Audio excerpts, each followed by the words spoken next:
40,000 நான் சம்பாதிக்கிறேன். அந்த வாங்கின 40,000 எங்க போகுதுன்னு தெரியலன்னா நம்மளுக்கு கடைசி வரைக்கும் நம்மளால சேவ் பண்ணணும்னு யோசிச்சாலும் சேவ் பண்ண முடியும். நம்ம பணத்தை வளர்க்கணும்னா முதல் ஸ்டெப் பணத்தை இழக்காம இருக்கணும்.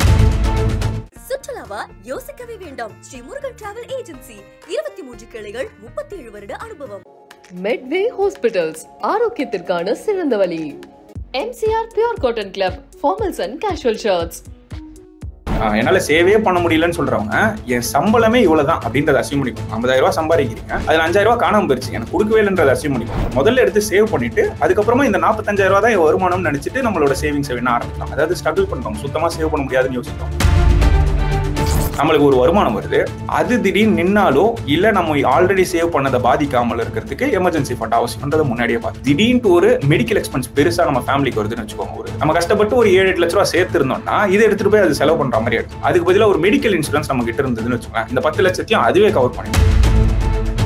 யார் இன்கம் ஏர்னரா இருக்காங்களோ அவங்க பேர்ல டேர்ம் இன்சூரன்ஸ்ன்றது அவசியம். மாசத்துக்கு என்னால 20,000 சேர்க்க முடியும்னு தெரிஞ்சிருச்சு, கொஞ்சம் சேஃபான அசெட் கேட்டகரியிலோ இல்ல கோல்டு சீட் எங்கேயா போட்டுக்கிட்டோம், அதுக்கப்புறமா மியூச்சுவல் ஃபண்ட்ஸ்ல, அதுக்கப்புறமா ஸ்டாக் பிரிக்க போறான்றத தேட ஆரம்பிக்கும். ஸோ இந்த மாதிரி ஸ்டெப் பை ஸ்டெப் நம்மளோட ஃபினான்சஸை இன்ஸ்பெக்ட் பண்ணி அங்கிருந்தே நம்மளோட லேர்னிங்ஸையும் நம்மளால கத்துக்க முடியும். ஸோ ஆரம்பிக்கும் போது ஒரு சின்ன அமௌண்ட்ல இருந்து ஆரம்பிச்சாலும் அதை தொடர்ந்து நம்மளால அதிகரிச்சுக்கிட்டே வந்தா நம்மளோட போர்ட்ஃபோலியோவை நம்மளால பெருசாகும். ஸோ பேசிக்கா இவ்வளவுதான்.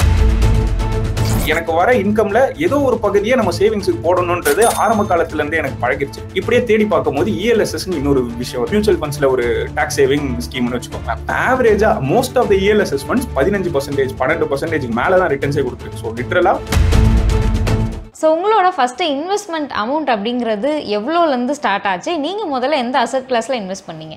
முதல்ல நான் ஆரம்பிக்கும் போது பேசிக்கா இந்த போஸ்ட் ஆஃபீஸ் ஸ்கீம்ஸ்லாம் இருக்கும். போஸ்ட் ஆஃபீஸ்ல வந்து NSC அப்படின்னு ஒன்று சொல்லுவாங்க, நேஷனல் சேவிங் சர்டிஃபிகேட்னு சொல்லுவாங்க. வேலைக்கு போக ஆரம்பிக்கிறேன், ஏதோ ஒரு பாயிண்ட்டுக்கு அப்புறம் எனக்கு டாக்ஸ்லாம் பிடிக்க ஆரம்பிக்கிறாங்க. ஸோ அதாவது நம்ம கொஞ்சம் ஒரு ஸ்லாப்ல இருந்து வெளியில போகும்போது இன்கம் டாக்ஸ் பிடிக்க ஆரம்பிப்பாங்க. நம்மளுக்கு ஆரம்பத்தில் ஒரு 2,000 3,000 மாசம் பிடிச்சாலே நம்மளுக்கு கோவம் வர ஆரம்பிச்சிடும். என்னடா இது, நான் வாங்குற சம்பளமே கம்மி, அதில் நீ 2,000 பிடிக்கிறேன்னு நம்மளுக்கு தோணும். அப்போ டாக்ஸ் சேவிங் என்னென்ன ஆப்ஷன் இருக்குன்னு தேடும். அப்படி தேடும் போது 5 வருஷம் FD போட்டா டாக்ஸ் சேவிங் வரும்னு சொல்லியிருந்தாங்க. 5 வருஷம் FD எனக்கு அன்கம்ஃபர்டபுளா இருந்தது. 5 வருஷம் நான் ஏன் என் பணத்தை லாக்இன் பண்ணணும்னு தோணுதுனால அந்த பக்கம் போல. அதுக்கு பதில் ஆல்டர்னேட்டிவா இதே 5 வருஷத்துல இன்னும் கொஞ்சம் பெட்டரான ரிட்டர்ன்ஸ்ல கவர்மெண்ட் ஸ்கீம் ஒன்று இருக்குன்னு தோணுதுல, இந்த NPSன்னு சொல்லுவாங்க. சரி, இதை நம்ம டெஸ்ட் பண்ணி பார்ப்போம்னு சொல்லிட்டு ஒரு 5,000 10,000 எடுத்துட்டு போய் அதில் போட்ட ஞாபகம் எனக்கு இருக்கு. பட் எக்ஸாக்டா எனக்கு அமௌண்ட் தெரியல. இந்த மாதிரி தான் ஆரம்பிக்கிறேன், டாக்ஸ் சேவிங்காக தான் ஆரம்பிக்கிறேன். ஆனா அதை ஆரம்பிச்ச உடனே எனக்கு என்ன தோணுதுன்னா, இதுவுமே ஒரு தப்பான ஆப்ஷனா இருக்க மாதிரி இருக்கு. இதுல 7, 7.5, 8% தான் கொடுக்குறாங்க. இப்படியே தேடி பார்க்கும் போது ELSS இன்னொரு விஷயம் வருது. ELSS சொல்லும் போது மியூச்சுவல் ஃபண்ட்ஸ்ல ஒரு டாக்ஸ் சேவிங் ஸ்கீம்னு வச்சுக்கோங்க. இந்த NSC 5 வருஷம் லாக்இன்ல இருக்குன்னா இந்த ELSS 3 வருஷம் தான் லாக்இன். அதே சமயம் ஆவரேஜா most of the ELSS funds 15%, 12% மேலதான் ரிட்டர்ன்ஸே கொடுத்துருக்கு. ஸோ லிட்டரலா இங்க கொடுக்கறத விட நிறைய ரிட்டர்ன்ஸ் வருதுன்னு தெரியுது, ஃபிளெக்சிபிலிட்டி அதிகமா இருக்குன்னு தெரியறதுனால மியூச்சுவல் ஃபண்ட்ஸ்குள்ள வரேன். அதுவும் டாக்ஸ் சேவிங் மியூச்சுவல் ஃபண்ட்ஸ்குள்ள முதல்ல வரேன். அதை மாசம் கான்ட்ரிபியூட் பண்ண ரெகுலரா ஆரம்பிக்கிறேன். அதுக்கப்புறமா கொஞ்சமா stocks, other mutual funds explore பண்றேன். ஸோ இப்போ உங்களோட பர்சனல் இன்வெஸ்ட்மெண்ட்ஸ் பற்றி தான் நம்ம பேசிட்டு இருக்கோம் இல்லையா? ஸோ டாப் 5 என்னோட இன்வெஸ்ட்மெண்ட்ஸ் சாய்ஸ் இதுதான் அப்படின்னு நீங்கள் வந்து ஆர்டர் பண்ண முடியுமா? டாப் 5 பார்த்தீங்கன்னா ஃபர்ஸ்ட் எனக்கு மியூச்சுவல் ஃபண்ட்ஸும் ஸ்டாக்ஸும் சொல்லுவாங்க. அதுவும் பர்டிகுலரா எப்படி சொல்லுவாங்கன்னா, இந்தியாலையும் இன்வெஸ்ட் பண்றேன், அப்ராட்லயும் இன்வெஸ்ட் பண்ணிட்டு இருக்கேன். ஸோ இந்தியாவில் இன்வெஸ்ட் பண்ணும்போது லைக் 60-40 அப்படின்னு ஸ்பிளிட் பண்ணிக்கலாம்னு வச்சுக்கோங்களேன். மியூச்சுவல் ஃபண்ட்ஸ்ல 60%, 40% இண்டிவிஜுவல் ஸ்டாக்ஸ்ன்னு வச்சுக்கலாம். அதே மாதிரி ஃபாரின் ஈக்விட்டிஸ்ன்னு போகும்போதும் ஃபாரின்ல மோஸ்டா ETFs ரூட்ஸ்லயும், அப்படி இல்லைன்னா இண்டிவிஜுவல் ஸ்டாக் பிக்கிங்கும் பண்ற மாதிரி இருக்கும். இது வந்து ஓவராலா ஈக்விட்டி அப்படின்ற கேட்டகரியா சொல்லலாம். இல்ல இது ரெண்டா பிரிக்கணும்னா மியூச்சுவல் ஃபண்ட் ஸ்டாக்ஸ் பிரிச்சுக்கலாம். இதை தவிர்த்து நான் பண்றது gold based investments. Gold based investments சொல்லும் போது கோல்டு மியூச்சுவல் ஃபண்ட்ஸாவோ இல்லைன்னா கோல்டு ETFs சொல்லுவாங்க. கோல்டு பீஸ்ன்றது ஒரு பாப்புலரான ETF. இந்த மாதிரியான ரூட்ல கோல்டு அண்ட் சில்வர் பேஸ்ட் இன்ஸ்ட்ருமெண்ட்ஸ்ல இன்வெஸ்ட் பண்ணுவேன்.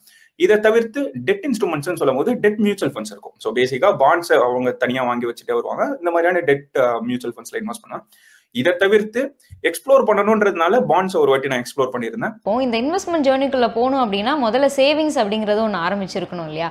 ஸோ உங்களுக்கு வந்து ப்ராக்டிக்கலாக நீங்கள் சேவ் பண்ண ஆரம்பிச்சு எதெல்லாம் உங்களுக்கு ஹெல்ப் பண்ணுச்சு சேவிங் மெத்தட்ஸ்?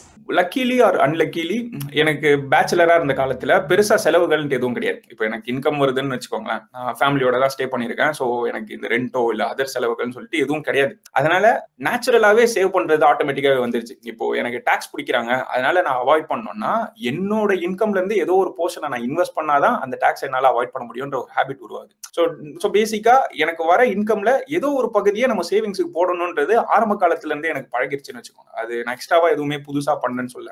பட் ஜென்ரலா மக்கள் இதை எப்படி ஆரம்பிக்கலாம், இல்ல அது எப்படி அவங்களுக்கு ஹெல்ப்ஃபுல்லா இருக்கும்னா, அவங்களோட முதல் ஸ்டெப் என்னவா இருக்கணும்னா, எவ்வளவு மாசத்துக்கு அவங்களுக்கு செலவாகுதுன்றத கொஞ்சம் கொஞ்சமா ட்ராக் பண்ண ஆரம்பிக்கும். ஸோ பேசிக்கா என்னோட பணம் இப்போ ஒரு 40,000 நான் சம்பாதிக்கிறேன்னா, அந்த வாங்கின 40,000 எங்க போகுதுன்னு தெரியலன்னா, நம்மளுக்கு கடைசி வரைக்கும் நம்மளால சேவ் பண்ணணும்னு யோசிச்சாலும் சேவ் பண்ண முடியாது. இப்போ நிறைய பேர் என்ன சொல்லுவாங்கன்னா, நான் வாங்குற சம்பளம் மொத்தமாவே காலி ஆயிருது, நான் சேவ் பண்ணணும்னு நினைச்சாலும் என்னால சேவ் பண்ண முடியலன்னு சொல்லுவாங்க. ஸோ பேசிக்கா அவங்க எங்க அதை செலவு பண்றாங்கன்றது புரியாத வரைக்கும் எதை கட் பண்ணணும், எதை நிறுத்தணும், எங்க தேவையில்லாம போகுதுன்றதை அவங்களால ஐடென்டிஃபை பண்ண முடியாது. இப்போ உதாரணத்துக்கு சொல்லணும்னா, நிறைய பேர் நிறைய சப்ஸ்கிரிப்ஷன் பிளான் போட்டிருப்பாங்க. இப்போ ஜி சப்ஸ்கிரிப்ஷனோ இல்ல அமேசான் பிரைமோ இல்ல நெட்ஃபிளிக்ஸோ ஏதோ ஒரு ரேண்டமா எடுத்துக்கோங்க. போட்டுட்டு அப்படி ஒண்ணு போட்டோன்றதே மறந்துட்டு மாசம் மாசம் ரிகரிங்கா அவங்க பே பண்ணிட்டே இருக்கிறதுக்கும் வாய்ப்பு இருக்கு. அது தேவையில்லைன்றதை ஐடென்டிஃபை பண்ணணும்னா அவங்களோட எக்ஸ்பென்சஸ் ட்ராக் பண்றது ரொம்ப ரொம்ப அவசியம். எக்ஸ்பென்ஸ் ட்ராக்கிங் சொல்லும் போது மேல் போக்கா ஏதோ ஒண்ணு இந்த மாசம் 40,000 ஆச்சுன்ற பேங்க் ஸ்டேட்மெண்ட் பார்த்து சொல்றது கிடையாது. ஒவ்வொரு என்ட்ரியும் பார்த்து இது இங்கதான் போயிருக்கா, அது அங்கதான் போயிருக்கான்னு சொல்லிட்டு இது தேவையா தேவையில்லையான்றதை கிளாசிஃபை பண்றதுக்கு நம்ம கேட்டகரி வைஸ் விஷுவலா பார்த்தா மட்டும்தான் நமக்கு தெரியும் எதை நிறுத்தணும் எதை நிறுத்தக்கூடாதுன்னு. ஸோ ஃபர்ஸ்ட் ஸ்டெப் என்ன பொறுத்த வரைக்கும் எக்ஸ்பென்ஸ் ட்ராக் பண்ண ஆரம்பிக்கலாம். எக்ஸ்பென்ஸ் ட்ராக் பண்றதை தாண்டி இப்படி வேணா யோசிக்கலாம். இப்போ சிம்பிளா ஒண்ணு கேக்குறாங்க, 50,000 சம்பாதிக்கிறீங்க, திடீர்னு ஒரு மாசம் உங்க ஃபேமிலியில ஏதோ ஒரு மெடிக்கல் எக்ஸ்பென்ஸ்னு வச்சுக்கோங்க. எப்பவுமே நீங்க 50,000 சம்பாதிக்கிறீங்க, அதுல 45,000 உங்க குடும்ப செலவுக்கே போயிடும். அதாவது ரெகுலரா புதுசா எந்த செலவுகளும் இல்லாம நார்மல் செலவே 45,000 ஆயிடுது. ஆனா திடீர்னு ஏதோ ஒரு மாசம் மட்டும் வீட்டுல ஒரு எமர்ஜென்சி மெடிக்கல் செலவு ஏதோ வந்துருது. அப்போ ஒரு 20,000 எக்ஸ்ட்ரா உங்களால செலவு பண்ண முடியும். கரெக்டா? அதாவது திடீர்னு அந்த மெடிக்கல் எமர்ஜென்சிக்கு 20,000 தேவைன்னா எப்படியோ உங்களால செலவு பண்ண முடியுது. கரெக்டா? ஒரு தேவை அப்படின்னு வரும்போது அந்த 50,000 இருந்தே உங்களால 20,000 ஒதுக்கக்கூடிய சிச்சுவேஷன் வருது. அப்படி இல்லைன்னா திடீர்னு இப்படி கூட யோசிச்சு பாருங்களேன். ஒரு வேலைக்கு போறீங்க, 50,000 சம்பாதிச்சிட்டு இருக்கீங்க, திடீர்னு அடுத்த மாசத்துல இருந்து இல்லப்பா 45,000 தான் உனக்கு கொடுக்க முடியும் அப்படின்னு சொல்றாங்கன்னா, சரி வேற வழி இல்ல, வேலை கிடைக்கிற வரைக்கும் எங்கேயே இருப்போம், இந்த 5,000 இல்லைனாலும் என்னால சர்வை பண்ண முடியும், நம்மளால சர்வை பண்ண முடியல. அப்ப நம்ம ஃபர்ஸ்ட் என்ன பண்ணலாம்னா, எல்லா மாசமும் என்னால சேவே பண்ண முடியலன்னு சொல்றவங்க என் சம்பளமே இவ்வளவுதான் அப்படின்றத அசியூம் பண்ணிக்கோங்க. 50,000 சம்பாதிக்கிறீங்க, அதுல 5,000 காணாம போயிருச்சு, எனக்கு கொடுக்கவே இல்லைன்றத அசியூம் பண்ணிக்கோங்க. அது முதல்ல எடுத்து சேவ் பண்ணிட்டு அதுக்கப்புறமா இந்த 45,000 தான் வருமானம் நினைச்சிட்டு நம்மளோட சேவிங்ஸ் வேணா ஆரம்பிக்கலாம். அதாவது ஸ்ட்ரகிள் பண்றவங்க, சுத்தமா சேவ் பண்ண முடியாதுன்னு யோசிக்கிறோம், இல்ல 5,000 என்னால பண்ண முடியாதுன்னு யோசிக்கிறீங்கன்னா அட்லீஸ்ட் 1,000 இருந்து ஆரம்பிங்க. 1,000 இருந்து ஆரம்பிச்சாலும் நம்மளுக்கு அந்த ஹேபிட் வளர்ந்தாதான் நம்மளால தொடர்ந்து அதை சேவே பண்ண முடியும். ஸோ நீங்க இன்வெஸ்ட்மெண்ட் அப்படிங்கறத தெரிஞ்சுக்க ஆரம்பிச்சு ஓரளவுக்கு இதுல உங்களுக்கு ஒரு ஹோல்டு வர, இதை ஒரு மாஸ்டர் பண்ண எவ்வளவு இயர்ஸ் ஆஃப் ஜேர்னி ஆச்சு? மாஸ்டர் பண்ணனா இல்லையான்லாம் எனக்கு தெரியாது. ஆனால் இன்வெஸ்ட்மெண்ட்டை ஓரளவுக்கு அது டீசென்டா பண்ண ஆரம்பிச்சேன் அப்படின்னு சொன்னோம்னா ஒரு 2 to 3 இயர்ஸ் மினிமம் ஆகும்னு சொல்லலாம். இப்ப நம்ம ஆரம்ப காலத்துல இன்வெஸ்ட்மெண்ட்னு சொல்லிட்டு நம்ம எதோ பண்ணிட்டு இருப்போம். இப்போ உதாரணத்துக்கு முதல்ல ஸ்டாக்குள்ள வரவங்க ஏதோ ஒரு ஸ்டாக்கை வாங்குவாங்க, எதுக்கு வாங்குறேன்னு தெரியாது, எப்ப விற்கணும்னு தெரியாது, எவ்வளவு சார்ஜஸ் போகுதுன்னு தெரியாது, எதுவுமே தெரியாது, ரேண்டமா ஏதோ பண்ணிட்டு இருப்போம். ரைட்? ஸோ எங்கேயோ கேள்விப்பட்டோம், ஏதோ படிச்சோம் அப்படின்னு சொல்லிட்டு புதுசா ஏதோ எக்ஸ்ப்ளோர் பண்ணிட்டே இருப்போம். அந்த மாதிரியான காலகட்டத்தில் நம்ம பண்றத இன்வெஸ்ட்மெண்ட்னே சொல்ல முடியாது, அது வெறும் ஒரு லேர்னிங் ஃபேஸ்னே சொல்லலாம். ஸோ என்னோட சிச்சுவேஷன்ல அதே மாதிரி தான் இருந்திருக்கும். எப்படி எனக்கு ஸ்டாக் புரோக்கர் அக்கௌண்ட் ஓப்பன் பண்ணணும்னு கூட தெரிஞ்சிருக்காது ஆரம்ப காலத்துல. அதுக்கப்புறம் அதை எக்ஸ்ப்ளோர் பண்ணி சரி ஓகே இதுதான் ஸ்டாக், இதை வாங்குவோம்னு சொல்லிட்டு ஏதோ தப்பா குப்பை ஸ்டாக் நிறைய வாங்கியிருப்பேன். இதெல்லாம் வாங்கிட்டு ஒரு 2 ரூபா 3 ரூபா லாபம் வந்த உடனே 100 யூனிட் வாங்கணும்னா அதுல இருந்து 200 ரூபாய் லாபம் வரும், 2,000 லாபம் வரும்னு சொல்லிட்டு தப்பான டிசிஷன்ஸும் எடுத்திருப்போம். இதெல்லாம் தப்பு, இதெல்லாம் பண்ணக்கூடாதுன்றது புரிஞ்சுக்கிறதுக்கு ஒரு 2-3 வருஷமாவது குறைஞ்சதாகும் நான் சொல்லுவேன். ஸோ இப்போ அதாவது நான் புதுசா மார்க்கெட்டுக்குள்ள வந்துட்டு உடனே நான் 100% ரிட்டர்ன் பார்த்துட்டேன்னா என்னோட ஸ்கில்னால நான் பார்க்கல, மார்க்கெட் சிச்சுவேஷனாலயோ இல்ல லக்குனாலயோ நான் பார்த்தேன்றதையும் நம்ம உணரணும். அதாவது நான் நல்லா பண்ணிட்டேன் அதனால நான் எல்லாம் கத்துக்கிட்டேன்லாம் கிடையாது.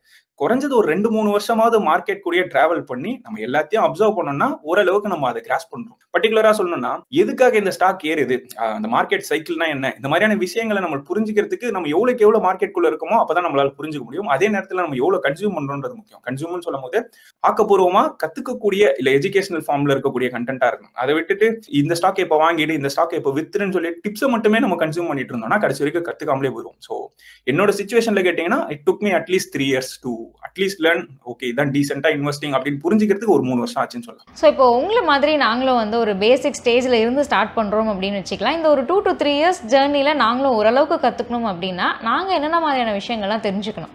ரொம்ப பேசிக்கான விஷயம் தாங்க. முதல் ஸ்டெப் இந்த இன்ஃப்ளேஷன் ஒன்று சொல்லுவாங்கல்ல, அதை பத்தின ஒரு புரிதல் இருந்தா போதும். அதாவது இன்ஃப்ளேஷன்னா என்ன அர்த்தம், வருஷம் நான் வாங்கக்கூடிய பொருட்களோட விலை ஏறிக்கிட்டே இருக்கு. நான் இன்னைக்கு 100 ரூபாய் கொடுத்து வாங்குறேன்னா அடுத்த வருஷம் அதே பொருள் 100 ரூபாய்க்கு வாங்க முடியாது, 107 ரூபா ஆயிடும். 7% இன்ஃப்ளேஷன் போட்டா 107 ரூபா மாறிடுது. இதை முதல்ல நம்ம மைண்ட்ல ஏத்திக்கணும். அதாவது ஏன் இதை நான் சொல்றேன்னா நான் 10,000 ரூபாய் சம்பாதிக்கிறேன்னு வச்சுக்கோ, அடுத்த வருஷமும் என் கம்பெனில 10,000 ரூபாய் தான் கொடுப்பேன்னு சொன்னாங்கன்னா என் சம்பளம் உயரல. ஏன்னா இந்த 10,000 ரூபாய் வச்சு அடுத்த வருஷம் என்னால அதே பொருட்களை வாங்க முடியாது. என் சம்பளம் குறைஞ்சிருக்குன்றத முதல்ல புரியணும். இந்த ஒரு காரணத்துக்காக தான் நம்ம இன்வெஸ்ட் பண்றோன்றத புரிய ஆரம்பிக்கிறது ஃபர்ஸ்ட் பேசிக் ஸ்டெப். இதை எவ்வளவுக்கு எவ்வளவு நம்ம கிளியரா புரிஞ்சுக்கிறோமோ அங்கிருந்து நம்மளோட இன்வெஸ்ட்மெண்ட்ஸ் ஆரம்பிக்கணும்னு நம்மளுக்கு புரியும். ஏன்னா 7% விட அதிகமான வேகத்துல என் பணம் வளரணும்ன்றது நம்ம மைண்ட்ல உட்காரணும். ரைட்? ஸோ பேசிக்கா இவ்வளவுதான். அடுத்து ஆரம்பிக்கும் போது எடுத்த உடனே நான் எடுத்துட்டு போய் ஹை ரிஸ்க் இன்வெஸ்ட்மெண்ட்ஸ்ல போட போறேன், நான் ஸ்மால் கேப் இல்ல மிட் கேப் இதுல தான் நான் பிக் பண்ணுவேன், இதுல இருந்து ஏதாவது ஒரு வின்னர் தேர்ந்தெடுப்பேன்னு சொல்லிட்டு இதுல இருந்து ஏதாவது ஒரு வின்னர் என்னால தேர்ந்தெடுக்க முடியும், இதுல இருந்து என்னால பணம் பண்ண முடியும்னு யோசிக்கிறதும் இது நம்மளே ஏமாத்திக்கிறது தான். ஸோ ஆரம்பிக்கும் போது நம்மளோட பேஸை எவ்வளவுக்கு எவ்வளவு ஸ்ட்ராங்கா வச்சுக்கிறோமோ அவ்வளவு இம்பார்ட்டன்ட். பேஸ் ஸ்ட்ராங்கா இருக்கணும்னு சொல்லும் போது நம்மளுக்கு ஒரு வருமானம் வருது, அது திடீர்னு நின்னாலோ இல்ல நம்ம ஆல்ரெடி சேவ் பண்ணதை பாதிக்காமல் இருக்கிறதுக்கு எமர்ஜென்சி ஃபண்ட் அவசியம்ன்றதை முன்னாடியே பார்த்துரும். இதை தவிர்த்து திடீர்னு ஒரு மெடிக்கல் எக்ஸ்பென்ஸ் பெருசா நம்ம ஃபேமிலிக்கு வருதுன்னு வச்சுக்கோங்க, ஒரு எதிர்பாராம ஒரு 10 லட்ச ரூபாய் செலவு வருதுன்னா நம்ம கஷ்டப்பட்டு ஒரு 7-8 லட்ச ரூபாய் சேர்த்து இருந்தோம்னா இதை எடுத்துட்டு போய் அது செலவு பண்ற மாதிரி ஆயிடும், தேவையில்லாம செலவு பண்ற மாதிரி ஆயிடும், நம்மளோட அவ்வளவு நாள் உழைப்புகளும் வேணா போயிருக்கும். அதுக்கு பதிலாக ஒரு மெடிக்கல் இன்சூரன்ஸ் நம்ம கிட்ட இருந்ததுன்னு வச்சுக்கோங்களேன், இந்த 10 லட்சத்தையும் அதுவே கவர் பண்ணிடும். ஸோ பேசிக்கா நம்மளோட பணத்தை ப்ரொடெக்ட் பண்றதுக்கு இந்த இன்சூரன்ஸ் உதவியா இருக்கும்.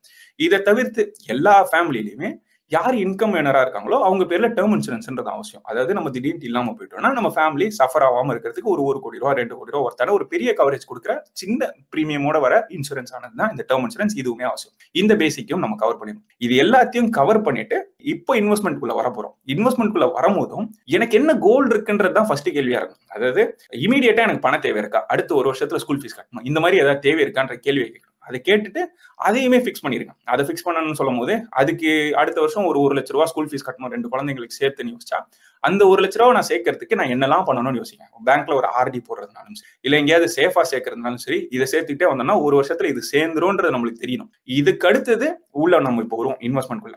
அப்படி வரும்போது தான் அசெட் அலோகேஷன் ரொம்ப அவசியம். அசெட் அலோகேஷன் சொல்லும் போது எங்கெங்க எவ்வளவு பணத்தை நான் போடுறேன், மாசத்துக்கு என்னால 20,000 ரூபாய் சேர்க்க முடியும்னு தெரிஞ்சிருச்சு. ஆனா 20,000 ரூபாய் எடுத்துட்டு போய் மொத்தமா ஸ்டாக் மார்க்கெட்லயோ இல்ல ஈக்விட்டிலயோ போட போறேன்னா, அப்படி இல்லைன்னா கொஞ்சம் சேஃபான அசெட் கேட்டகரியிலோ இல்ல கோல்டு சீட் எங்கேயா போட்டுக்கிட்டோம், அதுக்கப்புறமா மியூச்சுவல் ஃபண்ட்ஸ்ல அதுக்கப்புறமா ஸ்டாக்னு பிரிக்க போறேன்னான்றதை தேட ஆரம்பிக்கும். ஸோ இந்த மாதிரி ஸ்டெப் பை ஸ்டெப் நம்மளோட பினான்சஸை இன்ஸ்பெக்ட் பண்ணி அங்கிருந்தே நம்மளோட லேர்னிங்ஸையும் நம்மளால கத்துக்க முடியும். இப்போ நீங்க ஈக்விட்டிக்குள்ள வர போறீங்கன்னு வச்சுக்கோங்களேன், எந்த ஃபண்ட்ல போடணும்ன்றது தேட ஆரம்பிக்கும். அதை தேட ஆரம்பிக்கும் போது அது ரிலேட்டடான ரிசோர்சஸை படிக்க ஆரம்பிக்க அப்படியே நீங்க கொஞ்சம் கொஞ்சமா கத்துக்க வருவீங்க. ஸோ இதெல்லாம் ஃபிக்ஸ் பண்ணதுக்கு அப்புறமா இன்ஸ்ட்ருமெண்ட் குள்ள போகலாம். டைரக்டா நம்ம இந்த ஸ்டாக் வாங்கணுமா அந்த ஸ்டாக் வாங்கணுமா தேடிட்டு இருந்தோம்னா நம்ம எதுக்காக வரோன்றதே நம்ம மறந்துடும். ஸோ இந்த 3 இயர்ஸ் ஆஃப் ஜேர்னியில் நீங்கள் வந்து நிறைய கற்றுக்கிட்டீங்க, இன்வெஸ்ட்மெண்ட்ஸ் பற்றி நிறைய உங்களுக்கு ஐ ஓப்பனிங்கான விஷயங்கள் கிடச்சிருக்கு. அட் த சேம் டைம் உங்களோட இன்வெஸ்ட்மெண்ட்ஸ் அப்படிங்கிறது எவ்வளோ க்ரோ ஆயிருக்கு? இப்போ நீங்க க்ரோ ஆகுறதுன்னு சொல்லும் போது எக்ஸாக்டா நம்பர்ஸா கேட்குறீங்களான்னு தெரியல. வேணா ஒரு எக்ஸாம்பிளுக்காக நான் சொல்றேன். இப்போ நம்ம ஆரம்பிக்கும் போது ஏதோ ஒரு சேவிங்ஸ் அக்கௌண்ட்டோ இல்ல டாக்ஸ் சேவ் பண்ணணும்னு சொல்லிட்டு 5,000 ரூபாய் இல்ல 1,000 ரூபான்ற இந்த ரேஞ்சில இருந்து ஆரம்பிச்சிருப்பேன். லிட்டரலா என்னோட எஸ்ஐபி ஆரம்பிக்கும் போதெல்லாம் மாசத்துக்கு ஒரு 1,000 ரூபாய் இந்த ரேஞ்சில தான் ஆரம்பிக்கப்படும். இன்னைக்கு மியூச்சுவல் ஃபண்ட் போர்ட்ஃபோலியோ மட்டுமே கிட்டத்தட்ட ஒரு 1 to 2 crores ரேஞ்சுக்கு நம்ம வந்திருக்கோம்னு சொல்றேன். ஸோ இந்த இடைப்பட்ட காலம் பாத்தீங்கன்னா ஒரு 7-8 வருஷம் இருக்கும்னு வச்சுக்கோங்களேன். ஸோ ஆரம்பிக்கும் போது ஒரு சின்ன அமௌண்ட்ல இருந்து ஆரம்பிச்சாலும் அதை தொடர்ந்து நம்மளால அதிகரிச்சுக்கிட்டே வந்தா நம்மளோட போர்ட்ஃபோலியோவை நம்மளால பெருசாக்க முடியும். ஸோ பேசிக்கா இவ்வளவுதான், ரைட்? ஸோ அதே சமயம் மிஸ்டேக்ஸ் பண்ணாம இருக்கணும். இம்பார்ட்டன்ட்லி நம்ம பணத்தை வளர்க்கணும்னா முதல் ஸ்டெப் பணத்தை இழக்காம இருக்கணும். நான் ஹை ரிஸ்க் இன்வெஸ்ட்மெண்ட் எடுக்க போறேன், நான் போய் ட்ரேட் பண்ண போறேன்னு சொல்லிட்டு வேற எங்கேயாவது நம்மளோட கவனத்தையோ இல்ல நம்மளோட பணத்தையோ எடுத்துட்டு போய் போட்டோம்னா நம்மளுக்கு நஷ்டம் மட்டும் தான் நடந்திருக்கும். பொறுமையா ஒரு 7-8 வருஷம் நம்ம தொடர்ந்து இன்வெஸ்ட் பண்ணிட்டு வந்தோம்னா அதோட ரிசல்ட்டும் ரொம்ப பெருசா இருக்கணும். சுற்றுலாவா யோசிக்கவே வேண்டாம். ஸ்ரீ முருகன் டிராவல் ஏஜென்சி 23 கிளைகள் 37 வருட அனுபவம். மெட்வே ஹாஸ்பிட்டல்ஸ் ஆரோக்கியத்திற்கான சிறந்த வழி. MCR Pure Cotton Club Formals and Casual Shirts.